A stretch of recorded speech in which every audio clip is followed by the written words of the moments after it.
everyone, and welcome to the Music is Our Hero podcast, hosted by Grammy Award winner Drea Young. This is the spot where we celebrate creativity, share stories, and lift each other up in the arts. Each episode will dive into conversations that inspire, empower, and spark new ideas, because art isn't just about what we make, it's about the community we build together. So grab a seat, get comfy, and let's grow in creativity side by side. The Music is Our Hero podcast, where creativity, community, and inspiration come to life. All right, here I am today with Josh Jones Cologne. That's right, that's me. Yes. Drea, it's good to see you, darling. It's good to see you. Thanks for having me. Yeah, of course. Good to see you too.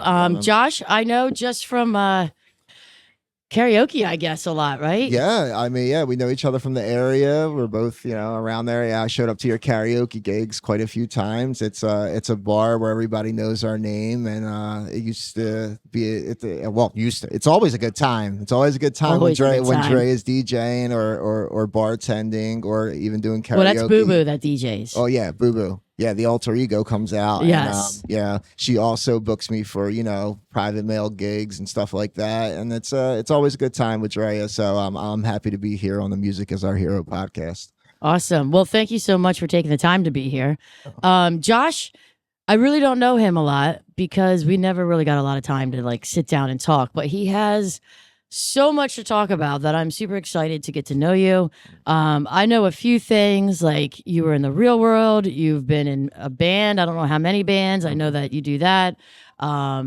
You also are a boxer or a wrestler, yes, right? Yes, Dancer. Yes.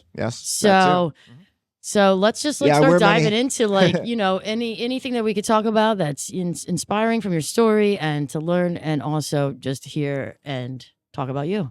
Well, it's been a long road. It's been it's always something that I reflect on, how many actual things that I've tackled already. I like to call it the 9 lives of Josh Cologne. Okay. Because there's been repeated times where I've had to see myself at my lowest and then reinvent myself, and then, eventually get there again and just keep reinventing myself in a different way, and having success every time too, just because I've had to pull myself up from my boot heels. It definitely hasn't been an easy road. Came up in South Philadelphia, and it was, growing up for me was, I can't say it wasn't fun. It was a good time. And it was just. You're in South Philly. It's South Philly. You had to have some fun in there. Yeah, we had a lot. We had block parties. We had, culture. I'm Puerto Rican and Italian. So we have rich heritage roots in South Philadelphia. It's the melting pot of America, if you ask me, one of the main melting pots. And I just grew up with so much culture, and I'm definitely fortunate for that. But also came with a lot of aggression, though, a lot of fighting, a lot of people not liking you just because of what you look like. And that, probably paid the toll. You mean where you grew up? Yeah, where I grew up. So South Philly has a lot of culture, but there's also a lot of people that don't. Yeah, no, well, here's the thing. Back in the day, and I'm not going to give away my age, but back in the day, let's say the 90s and the 80s and stuff like that, there were just different areas that operated a certain way. It's not like it's any different today. And I'm not going to get into the race discussion, but there's plenty of times where I have been noticed for being the only Latino or Italian descent, and I've been taken advantage for it and beat up a lot. I've gotten jumped a lot of times, which would definitely lead into my boxing career. It's like I had to learn at a young age that if I didn't defend myself, it was going to keep happening. I have plenty of scars to prove it. Anybody knows what I went through. Anybody who knows me really knows what I went through. Just for being different in my own kind of way. They didn't know, where I came from, what I looked like, what the origin was, or what I was about. But one thing I did have was a family that loved me very much, and we had the numbers. My one aunt had 10 kids, and they're all the same mix as me, and they're all, ready to, do whatever they got to do to defend me, and me, them, and vice versa. So we had a lot of animosity like that growing up, and it only made us stronger as a unit. I love my family very much. I don't think everybody has that luxury of having, there are those people around. But now, as the time goes on, we're starting to lose people. It's really, really heavy on my Yeah. heart.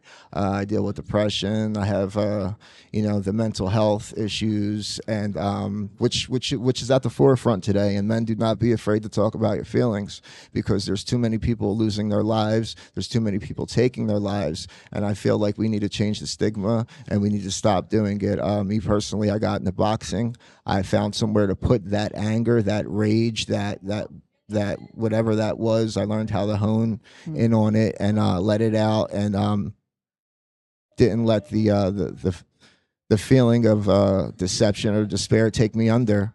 I feel like it's my life is one that got documented at one point, and we'll get into that in a little bit. But there's a reason. Everything happens for a reason, and I feel like it's definitely led me to the path and where I am today. And I'm happy to still be here, because I'm one of them guys that probably shouldn't. The name of your podcast is Music is Our Hero, and music is definitely one of the things that saved my life. If I couldn't Don't talk about that too much. Yeah, That's the last question. Yeah, That's the one question I have. So we're not going to get into it too much, but it's a big thing, and that's why I came to karaoke, and I gotta get up here and sing, and I gotta let it out. I gotta express myself in some way, because that's my artistic desire. I was in 2 bands. One of them just happened to be on MTV, and the whole building of it happened to be on MTV. And we'll get into that in a little bit. I was a kid growing up in South Philadelphia, just dealing with the animosity of being different in some way. So I constantly got picked on. The bullying started, all that started. And then, I just had no choice but to learn how to fight. And I guess by the time I was 13 years old, there was no more games. I knew how to throw my hands. And people thought twice about either calling me a name, or taking my money, or taking my sneakers, which happened very often. I had a mother that loved me. She bought me nice sneakers. Oh, and they throw them up on the wires? No, they take them because they're nice. I come from an area, because say a pair of Iversons or Jordans or something like that. They want them because they feel like they can take that from you. And it's just not a good mentality to grow up with. I had a loving family, I have a loving mother. My father had his own family situation going on, so we didn't grow up in the same house. And who is an Olympic qualifying boxer? He fought in the qualifying rounds of 1984. So the sport was always in my blood. And wait, so your grandfather was in the Olympics? Is that what you said? no, my father was in the Olympic qualifying rounds to go into there. Okay, he but didn't got win. that. But He didn't win. But got there. But he got there. Okay. And it was just a testament to my bloodline. And by the time I was old enough to realize that is when I started taking it seriously. And it took me a while, though, because I still had so many other things that I wanted to do. So by the time I guess in my 20s, I started looking for, more stuff in the entertainment realm, because that's one thing I always was an entertainer, period. Whether it be dancing, telling jokes, singing, dance, just anything. It's just, the attention being on me is something that I saw that. What's your sign? Huh? What's your sign? My sign is Aquarius. Oh, Aquarius. Yeah, okay. I'm an Aquarius. Yeah.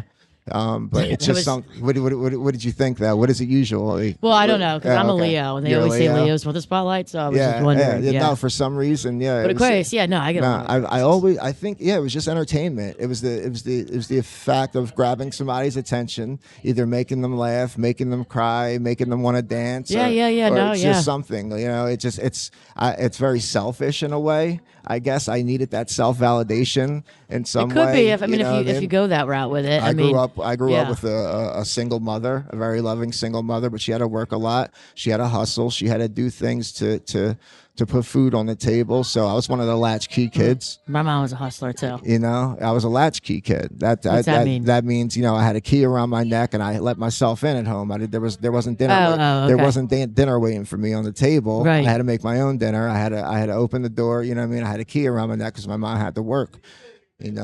But then when I was 15, my younger brother was born, and it was just such a blessing. You know, my little brother, 15 years apart? 15 years apart. Okay. We're 15 years apart, and that's Dante Jones Cologne.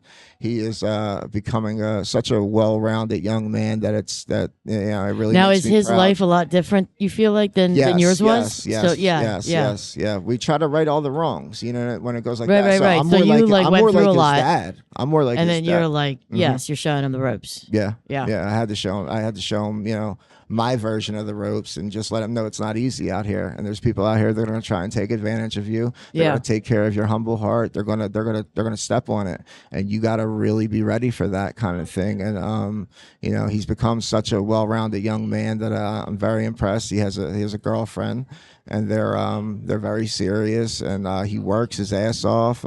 Way better kid than I was at that age, I'd say. Well, you didn't know, You know but what I you know what I mean? mean? There was a difference. You were figuring, Yeah, he had a little guidance. but I was happy I was there for them, because his dad never really was. His dad was just, I don't know, probably for the first year of his life around, and that's about it. And you know, I had to be the dad for some reason at 16. Yeah. You know, and I didn't care. He was Yeah, my you're little, fine. he That was was your my little- he was yes. my little guy. It was like your baby. Yeah, he was my But little not, guy, obviously. and that's just what it was. And I think that saved my life in a lot of ways too, because there's plenty of times where I had to watch him, or I'm sitting there doing stuff with him, and I've got phone calls. My friends are dead. You know, Right. a lot of people that I grew up with died because they were into that street life. We were Yeah. all into it. I'm guilty as well, you know. And you know, when you get into that, it's all you know, Yeah. which is not the. It couldn't have been the case for me, but it's all I saw. So therefore, it's like, you know, Well, I guess it I think it depends. was just a mischievous. I guess it depends if it's like all Just that some- you know and you live it. But there's some people don't think outside the box. Yeah. So you probably like were thinking outside the box Mhm. and living it, where some people just stay on the streets because they don't. Mhm. There's nothing else.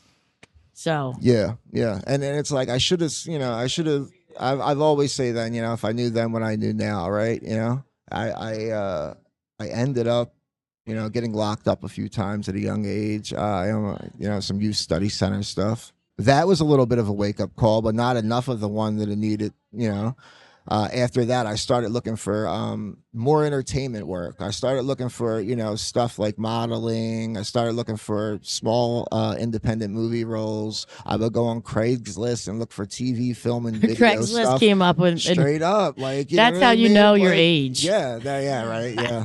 because the only people talk about Craigslist are around my age. Like for because that was our social media network thing. Like It was. I got some gigs through. we got some gigs Until like Craigslist that. got- Like, you know what and then I it got mean? weird. I actually, you know, I got a few, and that's actually where I saw a real casting for a show called The Real World. Oh, And that- really? On yeah, Craigslist? I saw that shit on Craigslist before anything. No way. Yeah.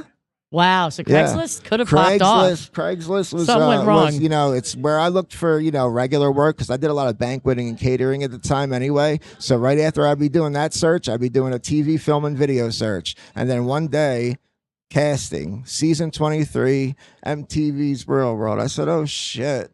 2023. No, it was season 23. Oh, yeah. Season Okay. 23. And I was like, oh shit.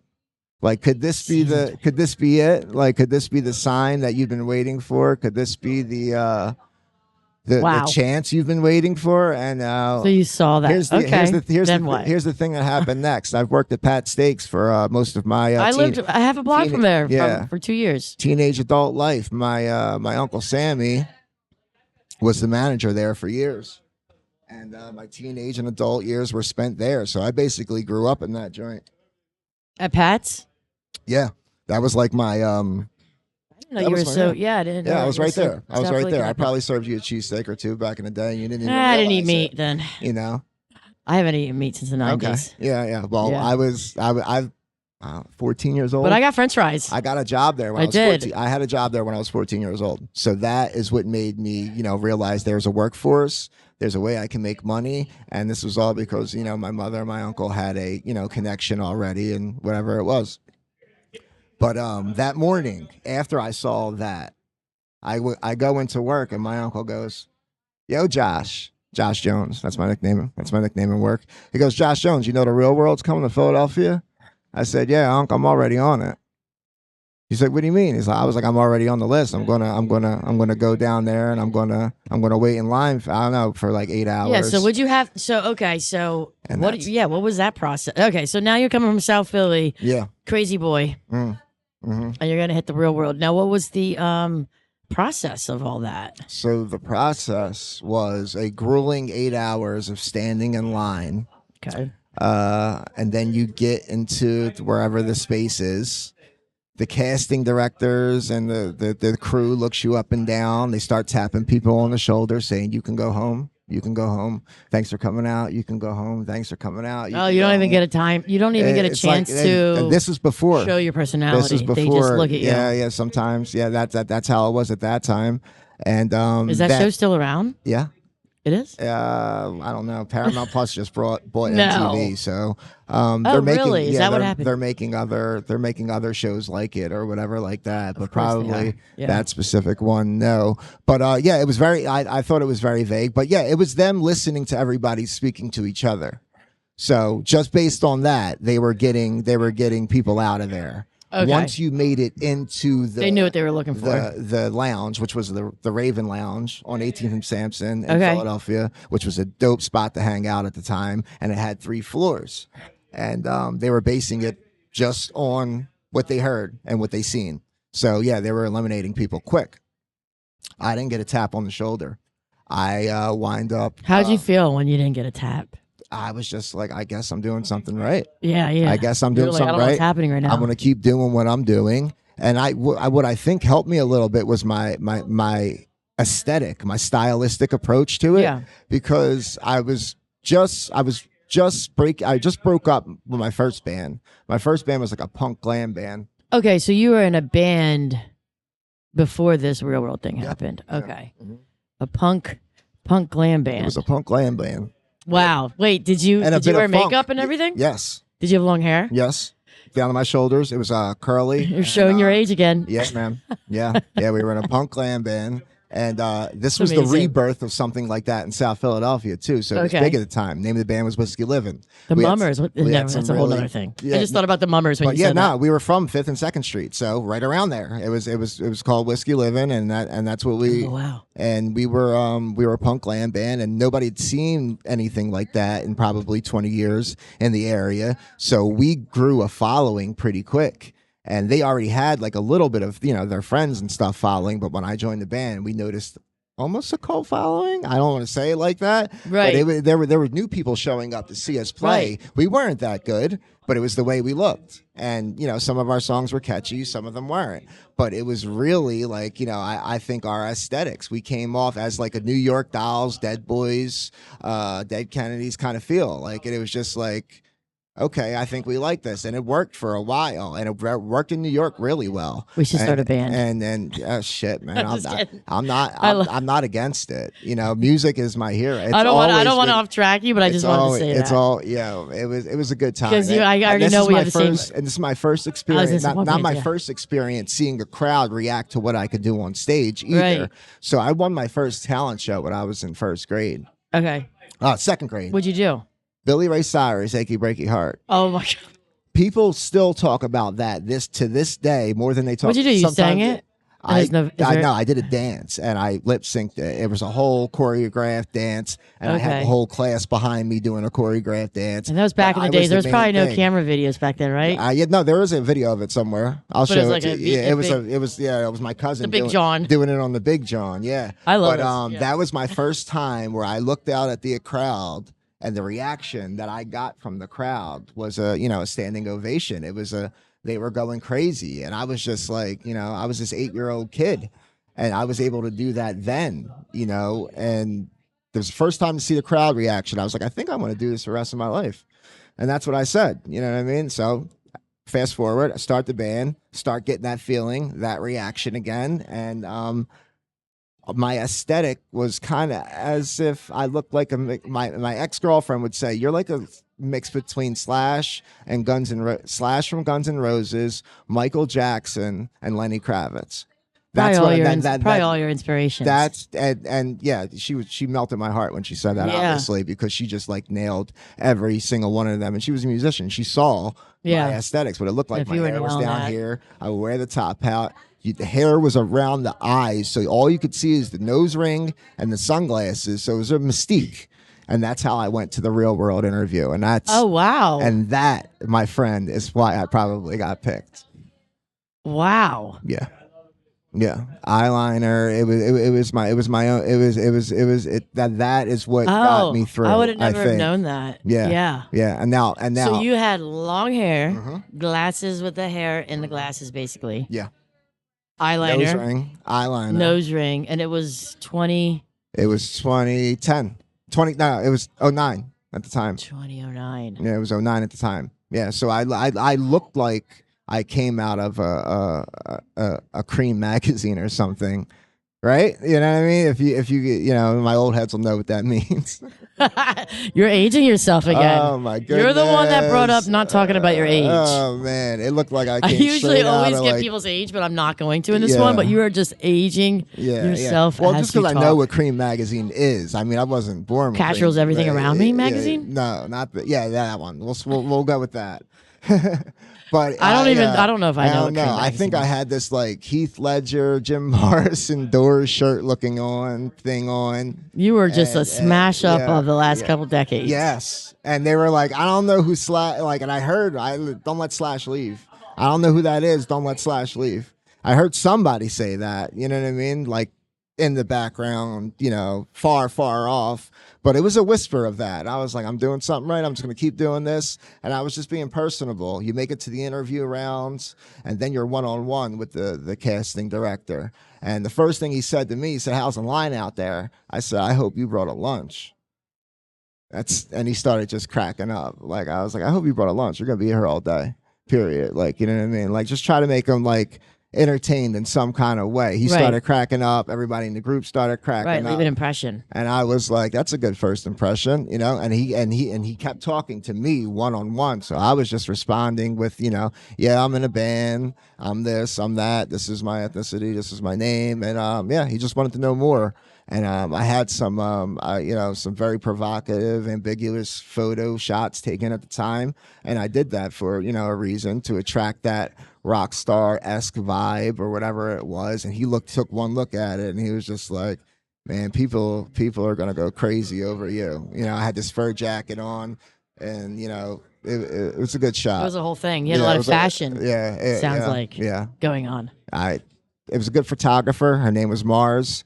And she was a good friend of my mother's, and she brought that image out of me, man, and that became my image. It was just like that Lenny Kravitz-esque Slash, yeah. So then, okay, so was now me. you're standing there and you're like, okay, I didn't get tapped on my shoulder. Mm-hmm. And and then I go to the one-on-ones, and still didn't get tapped on my shoulder. okay. Casting director just loved it, and he let us go home eventually. I was probably last. There was only 10 people there when I left, so I was one of the last 10 people. I got a call that night. How many people were getting picked? Do you know?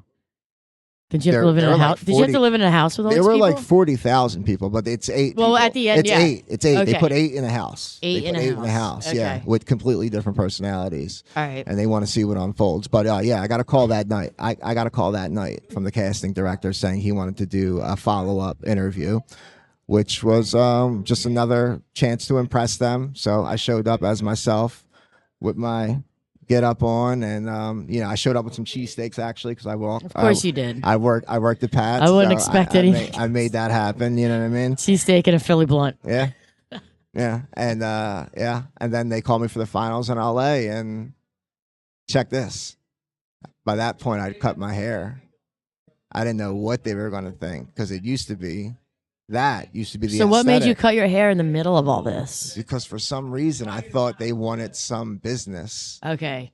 As I was going on, I felt like, I don't know. through You the didn't know at that interviews- time. Right. You Through just the felt. interviews, I felt maybe I should grow up, kind of thing. You know what I mean? So I cut my hair. I didn't know if they were. I didn't know what was going to happen. I showed up to the finals in a suit with the haircut. No, you didn't. Yes, I did. Yes, I did. And they what were, did they have to say? they were like jaws on the floor, like jaws on the Did they floor. love it? They loved it. I didn't know if they were gonna love it or not. I thought they were gonna hate it. I thought, but the one dude was like, "What happened to your hair?" I was So like, it must have been your charisma and your energy and your personality that sold you. "Yeah, yeah." It wasn't That's necessarily That's exactly what it You was. stood out, I think but they was, still liked you regardless. A lot of things lined up for me. A lot of things aligned, and I was happy about that. And it worked out. It worked out. It happened to be, 4 months of filming, the craziest time of my life. Some of the stories, memories I got from it. I don't know, probably a little too explicit to put on the show, but it's just, I got to live out a lot of my fantasies, and it was a smooth ride for like 4 or 5 years, I would say. But then, here comes, my Wait, so you filmed for 4 months, Mhm. and then when does the season get released? About a year, about 6 months after that. And then how long was the season? Like, what they chop that up into? It was 14 episodes, something 14 like that. episodes. And then were they like an hour long? I don't know. Yeah. Yeah.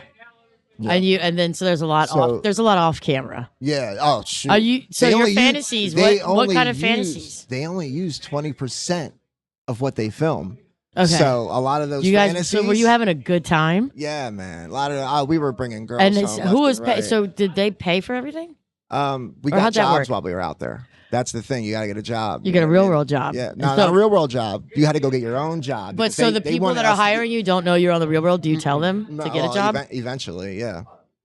I would do it. But they yeah. don't film anything at the jobs. Yes. Oh, they did end up doing that. Yeah. Okay. I was a bartender in Georgetown. Okay. I was booking. And this was in L.A. No, it was in D.C. Oh, Real D.C. world That's right. Okay. Yeah, it was in D.C. season. I was a bartender in Georgetown, and it was that was my gig. Yeah, it was a good time, and I got to know a lot of the locals. I got to mingle with people. People would just show up because I was there, and it was good for the bar too. So we obviously knew it was a good hire. Right. There was an Arlington National Golf Tournament, which I came in first place in. And I was like, I don't even golf like that. And I just happened to do it. It was 8-hole. It was like a tournament of their choosing. Like a real golf? Yeah, it was Not real mini golf. No mini golf. And you don't play? I do. I've A played. little bit. Yes, I've played. I'm just naturally. I don't like to say I'm naturally athletic. I'm a natural athlete. Okay. But yeah. I wound up winning. It was a bike and a cash prize and shit like that. And Like a motorcycle bike or like nah, a bicycle? It was like a bicycle. Okay, cool. Yeah, it was. All right. It was like a Miller I'm light like- Miller light bike or something like that. Yeah. Yeah, That's yeah. cool. Yeah, there was some so many things we did while I was on the show. We did a lot of things for the underprivileged youth in the area. We would go and help build soccer posts and stuff like that. I was actually, one of the, I don't know, I guess one of the asshole characters at the time. Excuse my language, but it was just like, they I have to watch. I have never seen. Yeah. They painted me as a womanizer, this, that thing. But it was more like, I broke up with my girlfriend. We got back together. We did it all. Oh my God, I have to watch it after this. I feel like it was good. It was some. Is good, it on YouTube? I gave the him season, some probably, juice. right? It's on Paramount Plus, season 23. Actually, They won't have it on YouTube. There might be clips. Actually, I think I have Paramount. Yeah. I need to put some clips on YouTube. Yeah, we'll figure that. Yeah, you'll figure that out. But it's on. Yeah, it was a time of my life, and like I said, 4 or 5 years, smooth ride after that.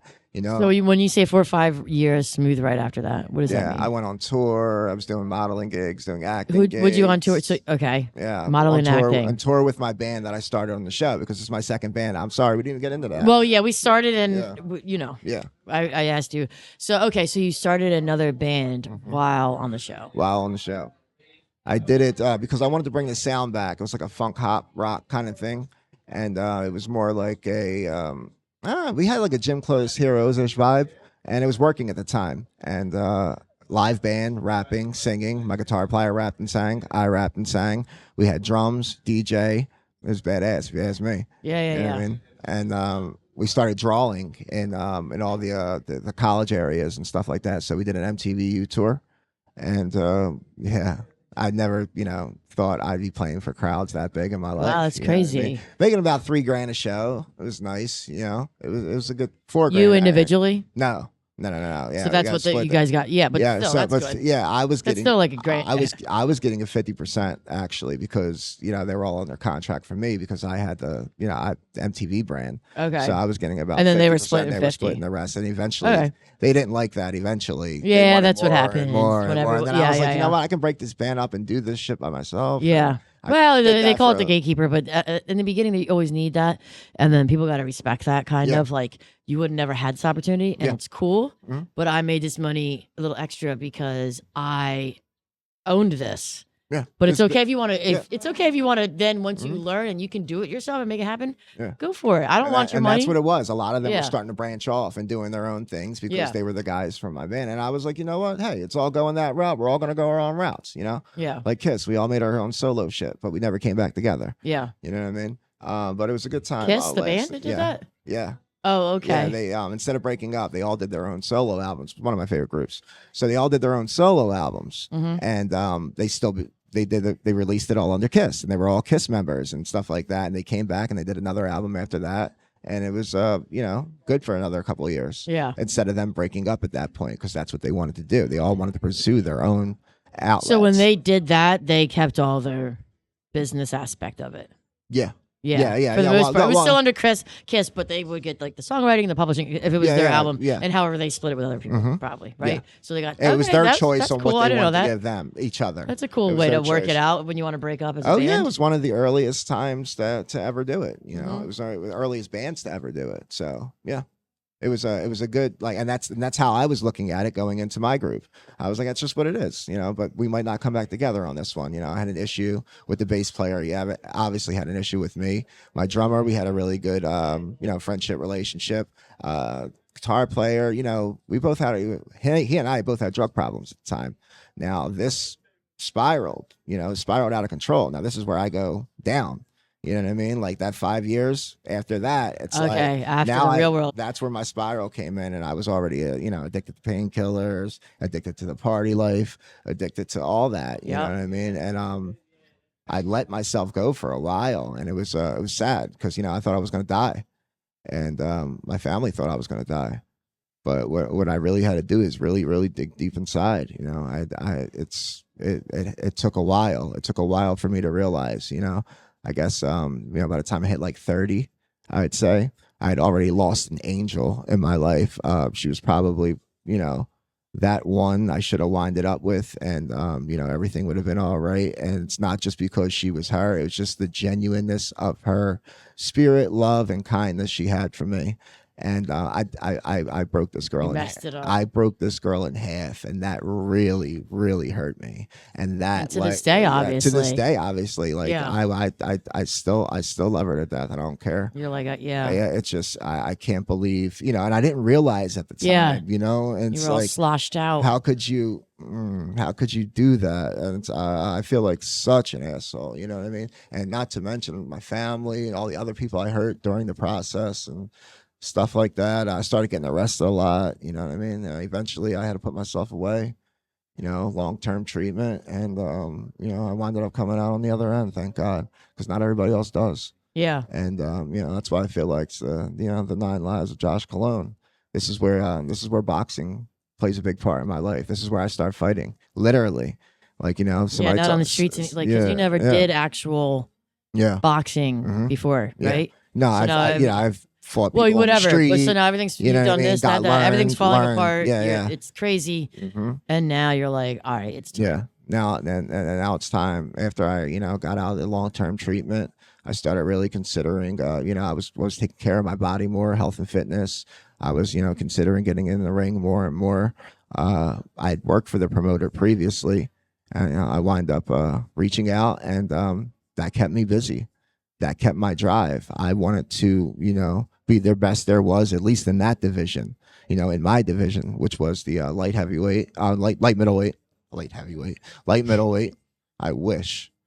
I love that guys always want to weigh more and girls Yeah, always right. want to weigh less. Yeah, junior. It was the light middleweight, junior middleweight division, and they started having fights, and there wasn't nobody could take me out at one point because I had the tiger, should I say. I had this drive, this tunnel vision to this isn't not just me fighting for this title, this belt, this camera right now. This is me fighting for my life.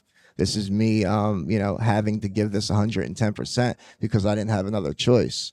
I was going to die, period. My mother was making funeral arrangements. Her poor fucking heart. Her poor heart. And, I was going to die. It was an addiction that I'll never let that evil overcome me again. And boxing's literally how I did. Somebody told me to beat this thing, you got to fight. So that's literally what I did. I just hopped in the ring, started fighting wherever I knew how, whoever would book me, and I started. I know nothing about. And boxing. I started. Well. How does that even work? I'm fortunate enough to had the connection with celebrity boxing, official celebrity boxing with Damon Feldman, and this was becoming rebirth because of Jake Paul and all of them doing this YouTube boxing. Mm-hmm. So now guys like me had a job. Damon was like, yeah, we got work for you. Come here. You know what I mean? And then, I started putting in the work, started knocking out the competition, and 8-0. Nobody's beat me yet. I got 2 disqualifications, but nobody's beat me. Of course you do. Nobody's beat me yet. Nobody's beat me yet. And what since so how often do you fight? I don't know how that works. Well, recently I've gotten into a car accident, so I can't fight for another year. I remember not too long ago something with your back. Yeah, my back and my shoulder are really jacked up right now. So you can't even fight right now. Yeah, I'm training. I mean, I'm doing physical therapy and training as much as I can, trying to get solid. You know what I mean? But it's not what it used to be anymore. And I'm getting more into the production management side of things, bringing up some younger fighters, and making sure they don't go through what I went through. There's a lot of evil in that game too. There's a lot of people that are going to take advantage of you, and this is your body you're sacrificing. So I do some consulting in that area. I also do photos, video, content, that type of stuff. Yeah. For in the realm of bare knuckle boxing is really big now, and Damon and David are brothers. They actually got a Combat Brothers TV show coming out. Okay. So Damon runs Official Celebrity Boxing and X Rumble. David runs the Bare Knuckle Fighting Championships. Okay. And they are the 2 that I do some photos for every now, back and forth, and they keep me working. Sorry. They are the ones that they keep me working for now. But now Vigilance Media, we formed our own production company, Vigilance Media. We're starting to get more work as the year progresses. 26 is looking very booked up already, so I'm very excited and happy about that. So with like doing works. So okay. Yeah. So 2026 is busy with like a lot of basically it's management. Is that what you said? What's that? Yeah, a lot of Like production. a lot of production. Yeah, okay. a lot of production. So we're going to be doing a lot of behind the scenes work on some upcoming Netflix series and stuff like that. Okay. Maybe some. Wait, so we're not talking about boxing right now. Okay, we are. All right, I got lost for a minute. It's all good. I think when I looked over here. Because Netflix is starting to do boxing now too. But also, anybody who's smart enough is going to pick up a boxing company and put it on their digital network because it draws eyes and people are going to watch and they're going to grow with these fighters. And if your production's right, they are going to stay. They're going to stick around. Okay. You know what I mean? Got you. Yeah, so what we do is we apply the production that would be, say, WWE-ish to a sport as real as boxing, and we got an unstoppable product. And we've been doing that with a few other companies, and it's working well. So. Yeah. Awesome. Yeah. And then we work with Timmy Weatherspoon, who's a former heavyweight champion, 2-time former heavyweight champion of the world, and his son working. Yeah, we're just 26 is looking good. And I don't like to talk too much until the things happen because I've been that guy who just says blah, blah, blah, blah, and it doesn't happen. Nah, no, I ain't doing that no more. We ain't got time for that. But it's looking better and better, and I'm Stay loving silent it. in your success. Exactly. Is what I say. You got to move in silence, and then let the success be the noise. Let the success do the talking. Simple as that. And so far 26 is it's doing the talking for me, and I'm happy. I'm at where I'm at in my life. I've had ups, downs, ins, outs. Thought I'd be done, and I'm not. So I'm still here. I'm still here for a reason, and that's why it's the 9 lives. Josh Colon. 4 years ago, I had 2 beautiful babies. They are my everything, and they are the ones that are keeping me, motivated. So wait, you have 2 kids? I have 2. I have Are twins. they twins? Yeah. 1 boy, 1 girl. Ace Cologne and Layla Rose. Ace Valentino and Layla Rose. And that was so they're 4 years old? They're 4 years old now, yeah. And yeah, they keep me really busy. They keep me really busy. They keep me really grounded. And, I'm their dad. And I can't think of a better job. It's the hardest job you'll ever love. I was already had the training wheels, I'd say, with my younger brother. So I do have the experience of raising a child. My younger brother's my son too. It's my son, period. Well, you have a lot of experience. His dad passed away and he was really never around. So that's my kid. That's how he looks at me and that's how I look at him, And it's it's a blessing. Life is a blessing and it's precious. And I'm happy to still be here because at one point I didn't think I was going to be. Yeah. Music is something that saves my life. It definitely was my hero. Those dark times where I feel like this is where I can't get past the mental health issues. Those dark times where I really, really can't break that mental health hold. The times you don't want to get out of bed, the times you do want to get out of it, the times you are just frantic about one thing. That's something I'm learning how to deal with. And, something that life has taught me that, you got to just take things one thing at a time because, me multitasking too much will do nothing but get me all jumbled up and frustrated and all that type of shit. So, I'm taking one thing at a time and it's working out pretty well for me. But there's a stigma to mental health that needs to be addressed, and men need to talk about their feelings. And that's why I'm here. And that's why, that's another reason I'm here. That's not the only reason I'm here. Right. You know what I mean? It's just yeah, it's real. It's real because too many people are taking their lives. It's not that deep. It's not that deep because we constantly get told to man up. We constantly say, you know what I mean? You're a man. You got to do this. You got to do that. You got to hold the household. You got to do this. Yeah. All right. That's all well and good. But you know what I mean? It's not, it's okay to not be okay. Right. And I've learned to cope with it. I've learned to deal with it. I'm happy I'm on the other side of it, but I still struggle. Period. Yeah. And it's always going to creep up on me. Maybe I need a diagnosis myself. I've went all these years. I have autistic children. Maybe I have some type of spectrum area that I take up that I need to get addressed. Whatever it is. And I'm not ashamed to admit that. Right. And as long as I keep working, as long as my babies are good, I got gas in my tank, money in my pocket, I'll be all right. Yeah. You know what I mean? Yeah. That's about it. What an ending.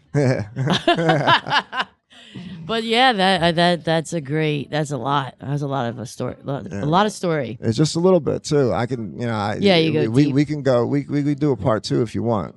Yeah. Where I can get into some details, and that still is, I don't toot my own horn. It's just as compelling, and that's why I'm happy that I'm in the entertainment industry that I'm in the, because I got a lot of experience to offer any movie that would be a blockbuster hit. Man, I just lived it.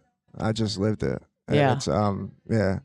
It's a hell of a thing to be able to say that. Yeah. One of a kind, man. Yeah. I don't know anybody that's been through what I've been through, done what I've done, and just continue having to reinvent yourself as, not only as an artist, reality star, boxer, dancer, band member, whatever, but I've always just, people would say I have a personality crisis. I said in New York Dolls are one of my favorite bands, and it's just, I can transform into anything, and that's part of my heart. That's part of what I am. That's part of my chameleon. So whether that be acting on stage, performing music in that ring, performing, fighting, or whatever. I'm always going to perform, especially if I'm pushed against with no return and my back's to the corner, and that's just what I'm going to do. Yeah, I'm going to fight my way out, and it's got me this far, and I hope it gets me further. Yeah. I need to last for these kids, and I need to leave them not only a legacy, but I need to leave them something. You know what I mean? Yeah. So that's my goal right now. Just focusing on focus. Yeah, man. Just more. Well, it seems like whatever you focus money. on, you figure man. out. Yeah, man. All right. So, yeah, that was a lot of stuff to learn right there. A lot of inspiration, all those good things, and I'm sure there is a part 2, 3, 4, 5. Yeah, we definitely got to get on at least part 2. But we're gonna, and you did stay tuned, start. guys. You did start. Right. You did start this a couple times. I feel like, but I'm still gonna ask you because I know you have a more direct answer. How is music your hero? Okay, so music is my hero because, it's always been there. It's never ever not been there. And it's something that if you love it enough, it runs your life. And if you need it, it's going to comfort you. And if you need it to, make you feel another type of way, it's going to do that too. There's so many different genres. I feel like I'm an eclectic soul. I love all music. I can go, from 1950s to now on music trivia, on whoever would want to challenge me. I feel up for it, and I'd probably take you out because I just love the composition of those magic changes. That feeling you get when you hear that strum or that chord played or that instant hit, or even the exact time, that first time you heard that song, you remember exactly what you were doing. You remember exactly what was going on. And that's what it's all about for me. That's what it's all about for me. Yeah. It's you don't forget what was going on the first time you heard that song. Yeah. No. That's the epitome of memories, and that's what we're here to do. We're here to make memories because we're not here long. We're here for a good time, not a long time. So have a good time. Have a good time. And I think music plays a big part in that good time. And there's only more celebrating to begin. So yeah, music is definitely a hero. Yes. All right. Well, Josh, thank you so much. My pleasure. I loved getting to know you a little bit more. I've known Josh for a while, which I said. Yeah, man. And that's what's cool about this podcast is I get to sit down with people and really learn about them. And what a story that was. Yeah, man. The 9 lives. 9 lives. Yeah. The 9 lives. So anyways, yeah. So thank you so much. Pleasure. Thank you. And we will make sure to put your information in the description, whatever you want to share. If you got anything to plug right now, that's up to you. I don't know if you have any plugging. Just franchise _fights on IG, Vigilance Media. We got a lot of projects coming out and a lot of things coming towards us. So if you need any work done, anything to look good, just holler at your boy. We got things going on. So all right, Josh. Well, thank you. Till next time. Always. Thank you. Thank you. Until next time, keep creating, keep connecting, and keep building together. Remember, we're in this together, so let's keep each other's shine alive.